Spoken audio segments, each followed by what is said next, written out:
What's up, YouTubers? Here in the SLK, this works for many Mercedes. If you have a convertible and it needs that little adjustment when you close the door, when your window nudges up, what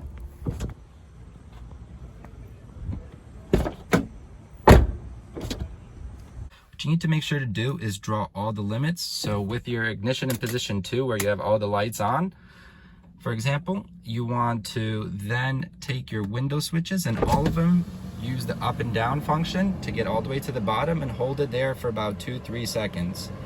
Okay? Hold it down 2-3 seconds while it's fully depressed, and then put it back up and continue to hold it. As you continue to hold it for about 1-2-3 seconds past the time, you want to do the same thing for the left side. Bring it all the way down. Hold it there for 1, 2, 3, 4 seconds, 5 seconds optimally, and then draw it all the way up. 1, 2, 3, 4, 5 seconds.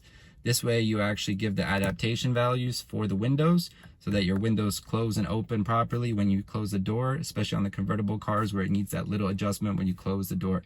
All right, thanks for watching. Like, share, and subscribe. See you on the next one.